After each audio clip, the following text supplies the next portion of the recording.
those 5 years, the 38 through 43, when, my dream job just got turned upside down overnight. It feels like I realized in a moment, like the Spirit of God just like impressed upon my heart, you can't achieve your way out of this. You can only grieve your way through it. And I didn't know how to grieve. Hey everybody, welcome to the But I Tell You podcast. My name is Tyler Gorsline and I serve as the lead pastor of A Seattle Church here in downtown Seattle, as well as the host of our show. And on today's episode, you are in for a treat. We have my friend Steve Ryan Carter coming to us live from outside of Chicagoland, where he serves as a teaching pastor at Forest City Church, in addition to being the former co-lead pastor of Willow Creek Community Church. He is the host of the Craft and Character podcast, where he helps teachers and preachers to be encouraged in both being people who craft excellent messages, but being people who more importantly embody the very things that they preach. Steve is delightful, and he is someone who has gone through a grief journey that we're going to explore together today. And if you enjoy our podcast, would you do me a favor and subscribe wherever you listen, or follow us on social media at But I Tell You Podcast, or even take it one step further and share with a friend. I hope you enjoy my conversation today with Steve Ryan Carter. Welcome, Steve. Glad you're here. Tyler, it's so good. Someday we're actually going to meet in a real place and actually get to have a real meal together. But I love how we've been able to connect online over the last couple of years. Yeah, it was a privilege to get to be on your podcast. Now my turn to get to have you on ours. I have just loved your work. And if you don't know who Steve is a pastor. Steve is an author. Steve recently released the book Grieve, Breathe, Receive, Finding a Faith that is strong enough to hold us. And he's author of other books, including The Thing Beneath the Thing, which might be one of my favorite titles of a book ever. I think it's fantastic. And I maybe just use it in sermons like, hey, the thing beneath the thing, without giving you that little author note. And a couple other books as well, has quite a story to tell. And I just thought, man, the gift to have you here as someone who has lived through leadership, who has experienced grief in real ways, and wanted to talk about that today. Wanted to talk about the things you've discovered, maybe, what you had heard it said growing up or in your formation or in leadership about grief, and even like what, but I tell you now, that sort of thing. And so, off the top, my first question is like, what is just something about you that people wouldn't know? Like what's like a fun thing? Cause you've said a lot about a lot, but like what's just a fun anecdote about Steve Ryan Carter? Oh my goodness. That's a good opening question. Man, I would say, I'm in a Coolio music video. Stop that. If you remember. I am. Yeah. Like Gangster's Paradise Coolio. Yes. Like the one and only Coolio. Rest in peace. So he was at the MTV Beach House, and I grew up maybe like 15 minutes from there. And so we'd go out surfing, and then we just got in, and then it was the song 1, 2, 3, 4. No way. It's that song. And I brought dice, and I was just playing dice in this video. I don't know why that is the first thing that came to my mind. You're probably like wanting something like really, really deep. No, that is perfect. That is the most bizarro moment right now, but I don't think I've ever told that to anyone really. So fantastic. For like 25 years. So yeah. Well, I love it because, one thing that you also do is you have your podcast, right? So about craft and character, talking about the art of teaching and preaching and how to be people who have character while they develop their craft. And I don't know if anything gives you more street character or more street cred than being in a late 90s Coolio video. That's right. And I'm just going to say you were, 12 at the time. You were rolling dice as a 12-year-old at the time. Which is funny. So one of the things in your book, Grieve, Breathe, Receive, that I found really compelling as a 38-year-old is you mentioned this kind of prophetic word of sorts that you didn't see coming kind of use that phrase. You had this friend say to you, hey, you're no longer, in cool rap videos, but you're entering this season of life, 38 to 43, where a lot of hard stuff's going to happen. And this is right on the eve of you stepping into kind of your dream job, and so leading up to that, like, what was before you hit all this grief in real life, what would you say was like your understanding of grief or even your experience of it leading up to that point? To not do it. Yeah. Yeah. I think often I would say I knew how to achieve. I knew how to set goals. I knew how to press and push and go after what I wanted. And I think, part of that is I was a basketball player. I knew I wanted to play college basketball. That's what I wanted to do. There was like a discipline and a commitment. And so like when I set my mind to something, it was to achieve. Yes. And when I found myself, walking through, those 5 years, the 38 through 43, when, my dream job, just got turned upside down overnight, it feels like I realized in a moment, like the Spirit of God just like impressed upon my heart, you can't achieve your way out of this. You can only grieve your way through it. And I didn't know how to grieve. I didn't know how to slow down and actually feel the sadness, name what had happened. And it almost had been like 38 years of just stacking grief that had turned to grievances. And, because we kind of grew up in this age where if we cried and I was a tender kid, if I cried, shame was coming my way. Wow. So like in our subconscious, it's like, you don't feel. Yeah. You get love when you perform and you win on the court or in the classroom or when other parents talk good about you. You get shame when you are sensitive as a guy and you are tender. And so you learn right away, whether it's through middle school kids or your own parents, don't feel, achieve. And so that's, I think for me, the gift of is learning that achieving's great. That's great. But learning to grieve is actually a more wholehearted, healthier, Jesus kind of lived theology way of living. Yeah.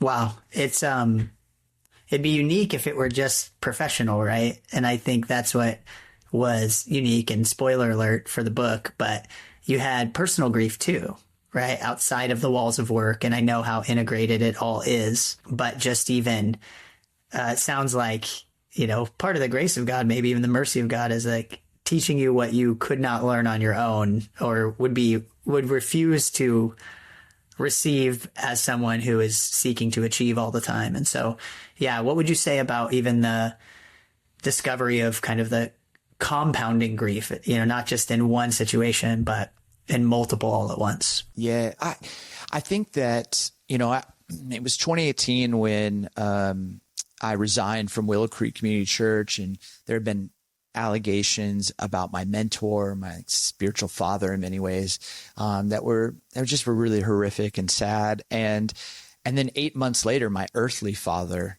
my adopted dad, dies. And so it's like in a matter of a year, I feel like I lose both my spiritual father, I lose my earthly father, and I had never really known my biological father. And actually, when I was born, I was given the name Stephen Charles Bourne, and Charles Bourne was the name of my biological father. And I came to learn that before my dad died, my stepdad died, I came to learn that my biological father had like signed papers that he thought he was giving up child support, but he was actually signing over me being adopted. And my mom had remarried, and I had always thought he had left me, which reinforced this achievement mindset of like, you got to be so good so people don't leave you. And when Charles Bourne's widow, my biological father's widow, she reached out to me and began to share more of the story, I was like, I don't have a container to put all of this in. Like my 3 dads right now, I don't know what to do with all of this. And that's where the biblical framework of Holy Weekend really pastored me through and helped guide me through how to actually handle this in a way that honored the text and really honored what comes up when change shows up. Yeah, it's remarkable to think about how, what is in human terms impossible to actually hold, as a container. You're talking about death, burial, and resurrection, and even that word from God that you heard. I'd love to hear about that and how that even drove the journey and was a point of reflection for you.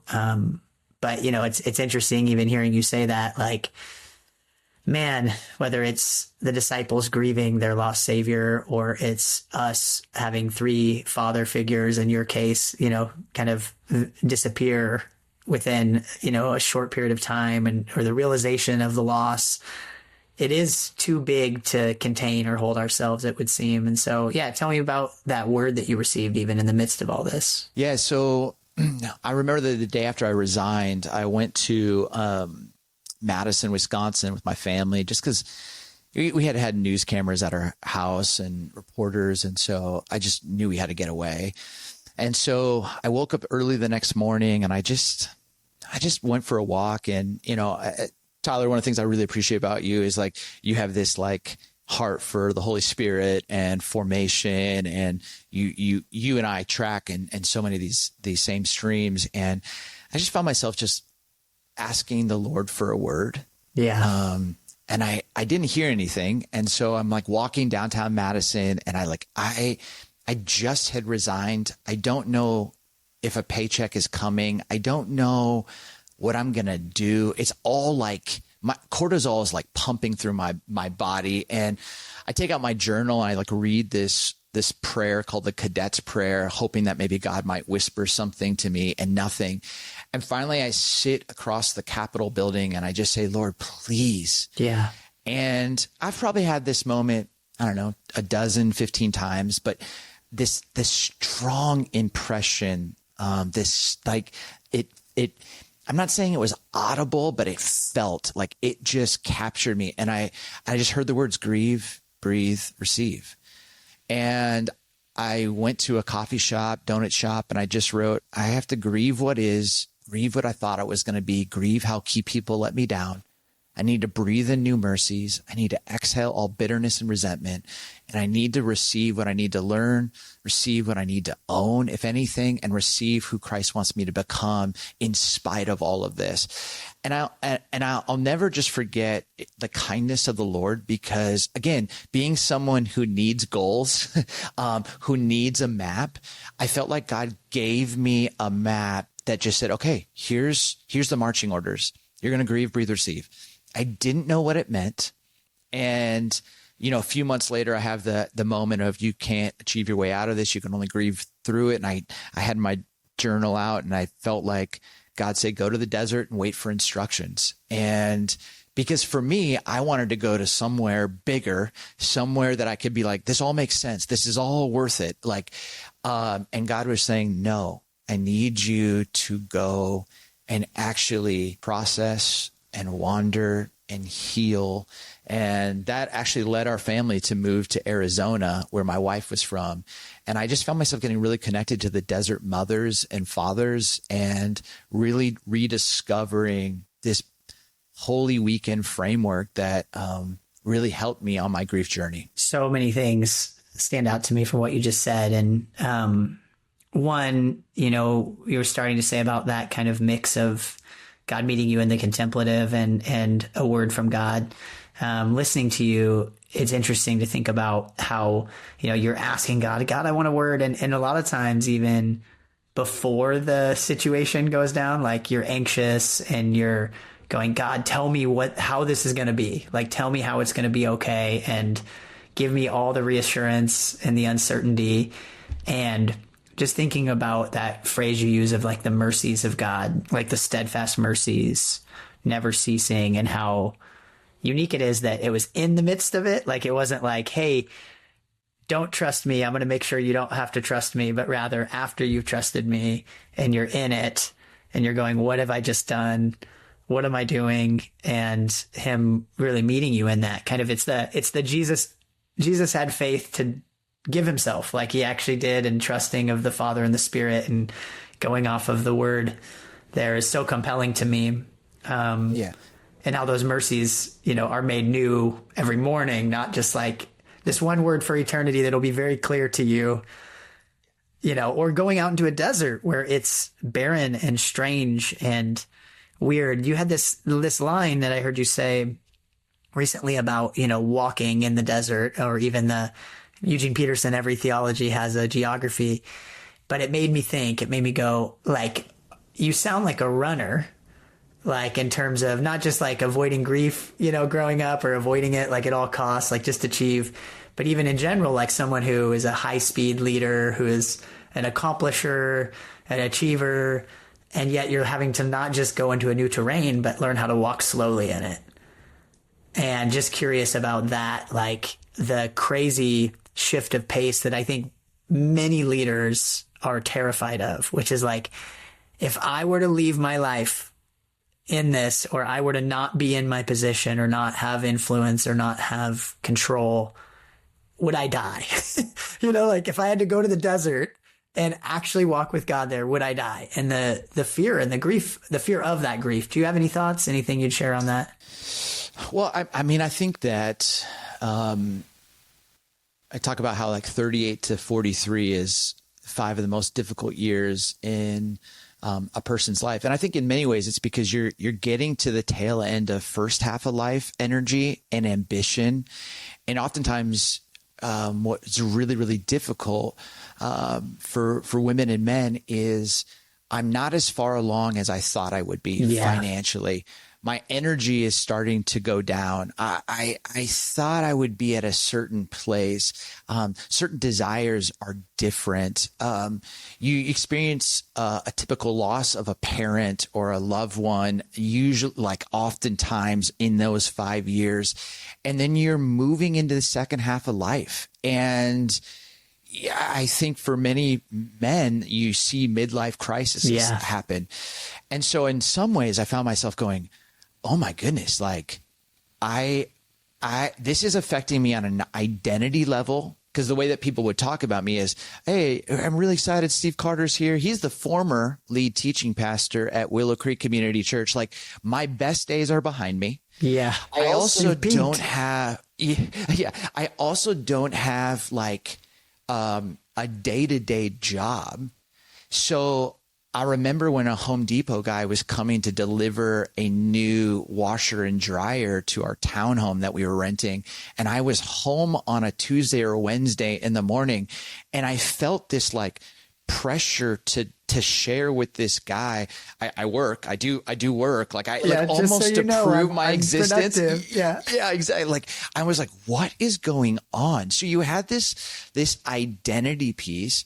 You also had the detox, and the detox off of a 25,000 person church, an auditorium that's at 7,200 seats, like teaching regularly, leading, being able to make decisions, being one of the people in a room that got to lead and discern where God was going. Like, do I like ride my bike to Starbucks today? Like, do I like what do I read? Like, I had no routine, and I had no coach telling me what my routine was.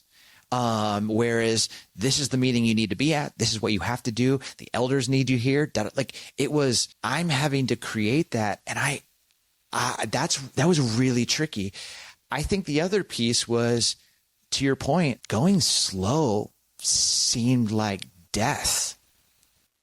And it actually is. Yeah. It was a death to self. And it was a death to the production. It was, and I typically talk about how, like, when you think about spiritual formation, you can say that really there are the 3 S's to spiritual formation. We have these simple truths like God is with me. God is for me. And then that simple truth finds itself into a struggle or a season of suffering. And you ask yourself, does that phrase, God is with me, God is for me, that simple phrase, does it actually hold up in the adversity and in the fire? Yeah. And when it does, that simple phrase is no longer simple. It becomes profoundly and wildly sacred. And when someone says, oh, God is with me, they say it in a different way because it is a lived and an embodied theology that they've experienced, not just something that they talk about. It's something that they've experienced, a God who is worthy of trust showing you and showing me. And so I think that was part of it was, slower isn't the enemy. The slower way is actually a more healthy way. And it doesn't mean I don't still achieve and I don't set goals. I feel like I've been able to frame it in a way that is more in line with the kingdom and a healthier pace that's rooted in grace and in peace in the way of Jesus, not in just a way of production and achievement. Man, there's so much about that stands out to me. One is just the nature of how many of us leaders, and mainly pastors, feel called to ministry because of the deep pain we've experienced and encountered. And in some ways it feels like, I feel really alive here in spite of the pain or the thing that I've been grieving my whole life, upbringing, those things. And then all of a sudden there's like a reward to overfunctioning and being unhealthy and being folks who you're rewarded for avoiding grief. Like it feels like in the pastoral call. And yet it's really just procrastination. It would seem it's really just pushing it down the field until you have a big fallout. Either you kind of blow up your life or you, encounter real suffering because it is inevitable. And, thinking about, you mentioned John 20 in your book and just kind of the idea of the upper room. And, I've been reflecting on my own journey as a pastor that, I spent like 7-8 years planting our church and never grieving because Sunday kept coming and I had to bless everybody on the way out because that's the right thing to do no matter what, I had to be a nice guy. And how much of that took a toll. And in some sense, I felt like I was cowering in the upper room, just like afraid of both resurrection, and death at the same time. Like, just don't make a mistake. Just kind of, don't feel hurt again. Don't feel the pain again that you felt when you were younger. And so when you think about leaders and you think about the reasons that they push back on receiving grief, or the reasons that they just want to avoid it, what kind of trade-offs do you see happening there? Like what kind of, both maybe reasons we avoid it or maybe costs of avoiding it, things that you see.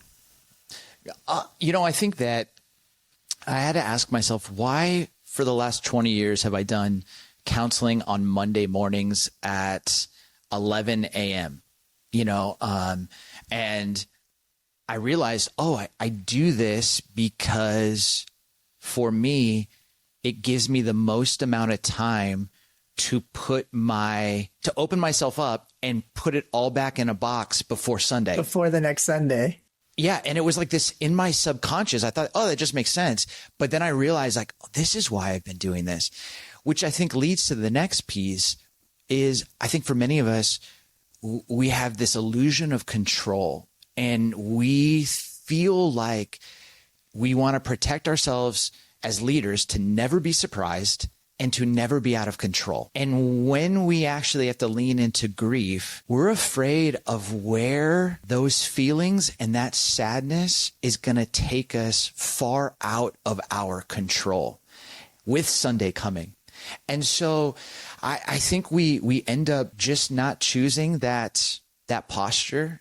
We think we can manage it, but the truth is rent will be due on that grief. Yeah. And you're going to have to pay for it at some time. And sometimes that payment's going to come at the hand of some destructive patterns because you haven't faced the grief.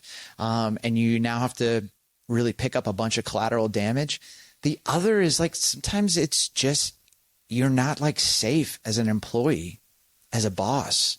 You're not the kind of leader. You have all this unforgiveness. You have all this bright siding. You have all this anger that's just, and people don't want to be around it. It's not compelling. And I think for me, I had to almost Jedi mind trick myself to deal with grief, because I didn't want to deal with it for myself. But someone asked me once, how do you know you're a good parent? And I said, I think you're a good parent when your kids go to counseling for different reasons than you go. Yeah. Which means you didn't pass something down to them that was given to you, but you're going to give them something. And what I realized was, if I don't, and my wife and I don't choose to engage this grief, what are we teaching our kids? Wow. Don't acknowledge it, which is what I had been taught. Yeah. And so for me, that became something to go, well, let's just start reading the Psalms. Let's just start seeing that grief is all over. Lament is all over. Confession is all over the scriptures. And let's start being more comfortable experiencing a God who is safe and consistent, worthy of trust, who can really help guide us through it. Wow. Yeah, that's such a unique thing to consider, is, it's hiding in plain sight, much the same way both our grief, it would seem like it's there, and it, what I hear you saying, and I've laughed about the counseling thing, because I'm pretty convinced that the things I'm worried about my kids going to counseling for, my behavior, it's going to be some other thing that they're going to be like, Dad was this, and I'm like, that was the thing. But I think that this kind of integrity piece of, it feels like, kind of consistency, inner consistency and outer, like inner and outer consistency. You're the same person wherever you are, which means that I think it's Rohr who says the whole, like, whatever is not transformed will be transmitted. And this element of, it's got to go somewhere. And that's what I hear you saying, is like, it's got to go somewhere. And unfortunately, a lot of times we're rewarded even with spiritual formation, this idea of like, if I can just keep it going up into the right. And instead it seems like there's a deeper invitation to let the seed fall to the ground, or even, Jesus talking to the disciples about when they're old, they're going to be led in a way that is not by their own control and their own power. And so it feels like God is preparing us to die well. Like grief is like this long preparation to enter the kingdom, and be resurrected. And yeah, I don't know. I mean, I'm curious what you would say. You kind of would say now, but I tell you, like you've thought it was a certain way. You'd heard it said it was a certain way, but like, what would you say to folks now? Like, but I tell you, grief is like this. Yeah, I would say that, I once would tell you, don't grieve. That's what was my lived, embodied experience. But now I would tell you, grief with hope is one of the greatest gifts that the kingdom of God offers us. It's this reality that, Friday, we are in grief. If you look at the Holy Weekend, Saturday, known as Silent Saturday, or in the Hebrew scriptures was like the desert season, the wilderness, the 40 years in the wilderness, is that almost belief that I can get through this. We start bargaining. We look for ways to get through it. And some of us, we do that in destructive ways, and it's all about our relationship with waiting. But then when you get to John 20, you see Jesus showing the holes to Thomas. And I love that, because what it shows me is post-resurrection, the surprise of Easter. It's almost as if Jesus is now still with what he experienced on Friday. He's just carrying it differently. And so it's this movement of going in grief, through grief, but then carrying and living with this grief, but you're living with it differently. And for any leader, what you have to know, you've got to be able to ask yourself in any given moment, what day of the week am I in? Am I in Friday right now? Wow. Like, dude, am I in Saturday? And if you're in Friday, you've got to hold out to say 1 Thessalonians 4, I am in Friday, but I'm not going to lose sight that Sunday's coming. And for some of us who are more optimistic in nature, that we struggle with naming a Friday or Saturday, we just want to just bypass the desert, get to Sunday as quick as possible. That's beautiful that you're a person of hope. But the reason you can have the most amount of hope and the reason Sunday came is because Friday happened. And so you have to name Friday. And I think as a leader, what I've had to understand is in Romans, when Paul writes, we mourn with those who mourn and we rejoice with those who rejoice, and everything in between. We are people who are Friday, Saturday, and Sunday. We can hold it all because we understand that God is holding us and will never leave us or forsake us. Come on, man. What a gift it is to even have permission in that. You know, it sounds like it's okay if you are, say, you know, you're Resurrection Sunday optimist, to embrace lamentation and to embrace the parts of the scriptures you mentioned earlier that are wrought with, at best, a defiant hope, at, you know, honesty, I'm not sure I can hope, you know, and then, you know, in the kind of Good Friday experience, or those who are, you know, rejoicing and, you know, Easter has come, you know, the greatest news that God has overcome the grave, that, you know, or in the stuck in the waiting in between, and to not either bypass it or to bright side it or to, you know, even wallow in it. Cause I think at times, like, it feels like forever, but Jesus is like, well, yeah, maybe the wounds are, as you showed the hands, you know, like the wounds go with you, but you're able to, you know, still find resurrection. This defiant hope is still there for you. Well, and I think too, the other piece is when you actually do this and do this work, you actually get to embody what you preach. And you, by doing this work of naming and understanding Friday, Saturday, and Sunday in your own story, you become profoundly empathetic to other people who are entering into their Friday or struggling to believe that Sunday's coming, or who are walking through the holy uncertainty of Silent Saturday and the desert. Like you have this empath because you know what that's like and you know how God met you. Yeah. And so the character and empathy piece, the integrity piece to say, I don't just know this stuff, but like I'm actually leaning into it, is one of the greatest gifts of the grief journey, of how you will experience God in a just more deeper and profound way. For those two groups of people come to mind. One, the person, the leader who says, I don't know how. Like, I'm actually with you, Steve. I would love to like learn how to grieve, but I've never learned how. Like any sort of kind of pointers in a direction, even you'd say, hey, this might help you go towards learning how to experience and, you know, embody, encounter your own grief. And then maybe the second person is someone who says, but I don't have time for that because I got too much on my plate already. Like, as if it's optional, as if it's something they, you know, can somehow keep holding it all together without navigating, you know? So yeah, what are kind of some ways you'd encourage people towards it, or like practical steps they could take to start to encounter even grief? Yeah. I think I would start, if you're very, very new to even the process of sitting and holding space for your own sadness or experience. I do this practice typically on a Sunday night or a Monday morning. And it comes out of that verse, you know, guard your heart, for through it all things, you know, will flow out of. And I think we do a good job of guarding a lot of stuff. We guard our, you know, Instagram login, we guard our bank account information, social security number. I don't know how many of us guard our heart. And so I have this practice where I just almost look at the last 168 hours of the past week, because we all have that, and I play it back. Was there a moment where something happened that, it was just hard. It was just difficult. It was just sad.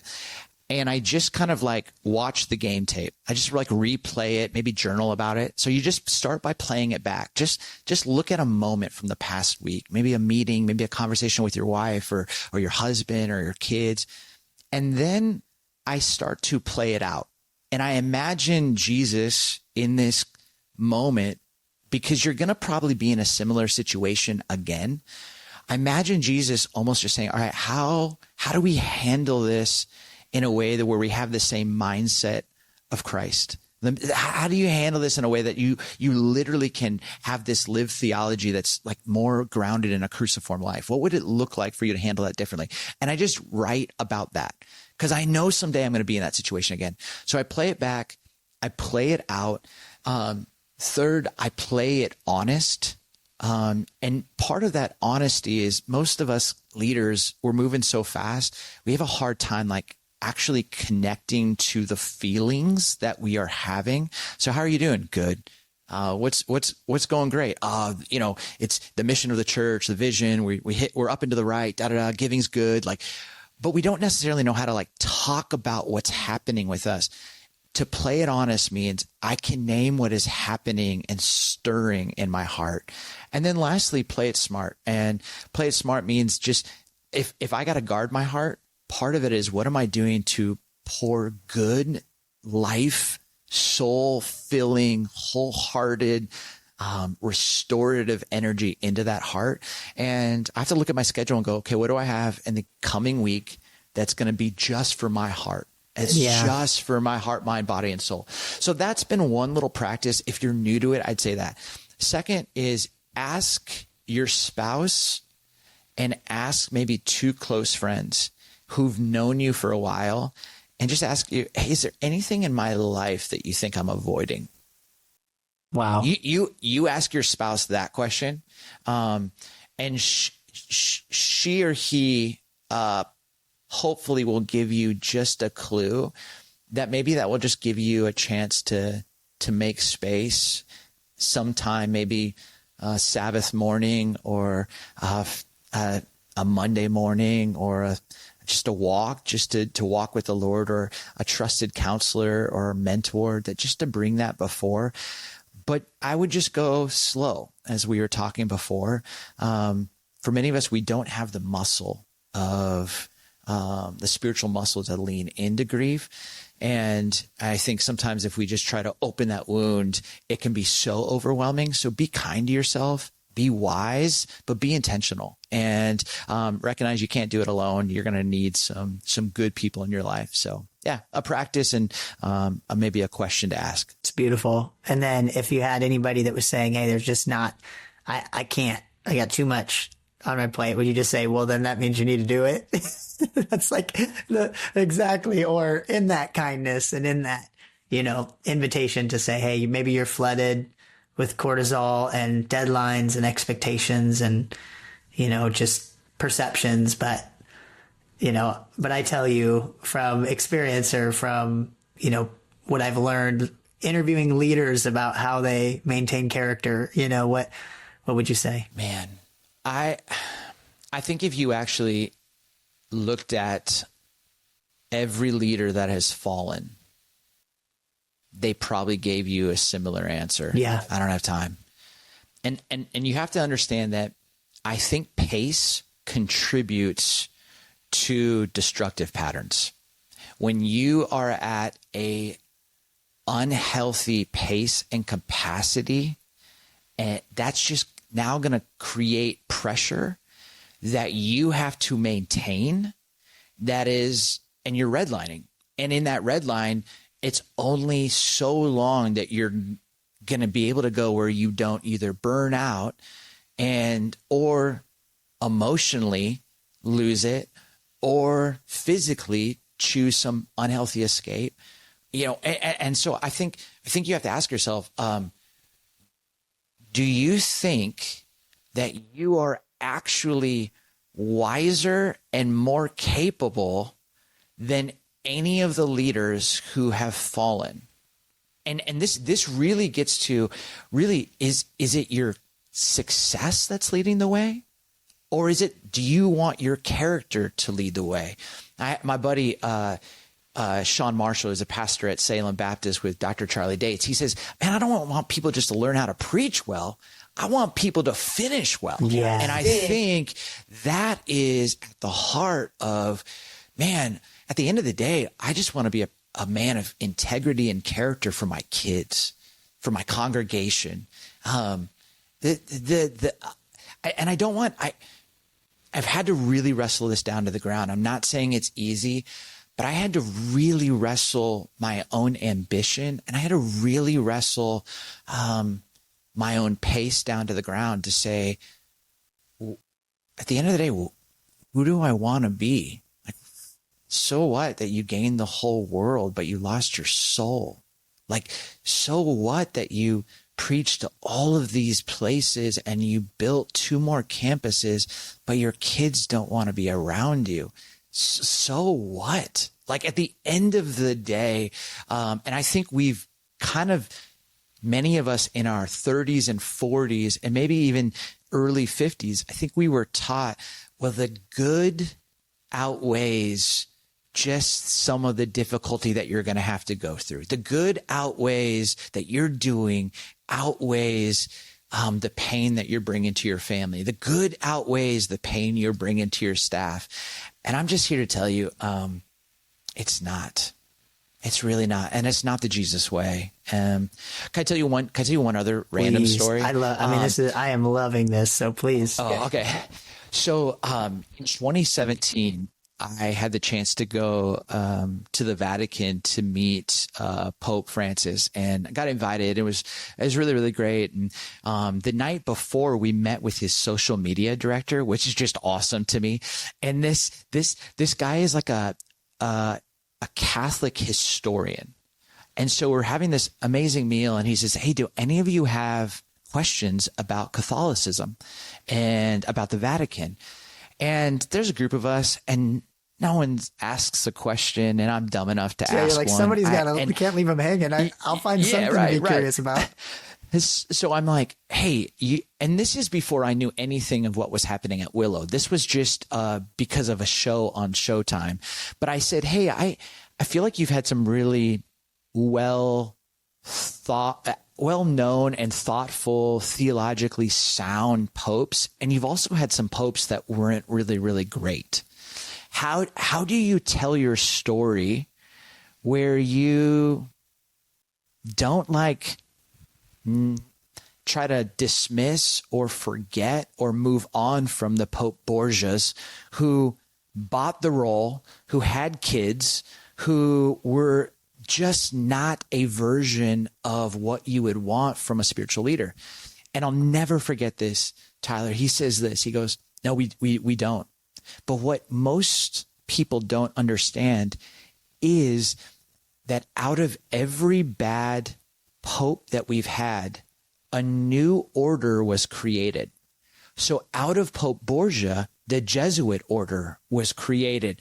And it just dawned on me, maybe a couple of years ago, when I was in the desert just journaling, I had this moment to go, you know what I think is happening right now is this new order of character and formation that has, I think, even in our evangelical non-denom, in our church world, where power and privilege and resources and money and pace has just gotten us to drift from the heart and the way of Jesus, that there is this clarion invitation back to practicing the way, to being a woman and man of character and formation and really embodying the cruciform life. And that means that you have to actually look at the stuff that's happened to you so that you don't transfer and transmit that on somebody else, which means you get to be someone who embodies a life of Friday, Saturday, Sunday, someone who's in grief, but is someone who recognizes, yes, Friday happened, but so did Sunday. And I believe if it happened for Jesus, it will happen for me as well. Man, what a word. And thank you for your time.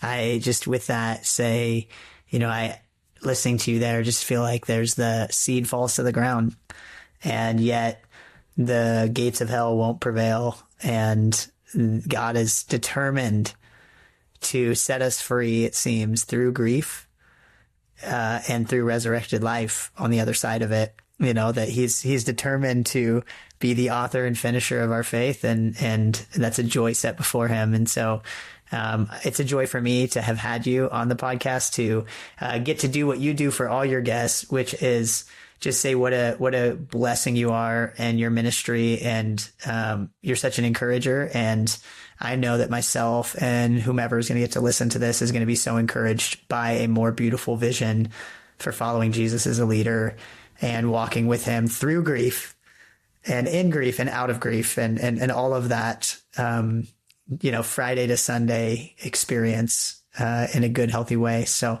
thanks for being with me, Steve. It's been great to have you, and I look forward to the next time. Thank you, Tyler. The love is mutual, and just so proud of who you are and the way that you shepherd and pastor and the way your character is leading the way, man. Much respect for you. If folks want to catch up with you, follow you, how do they find you? You go to stevecarter.org, or on Instagram or Threads or Twitter, it's @Steve Ryan Carter. Awesome. Thanks, Steve.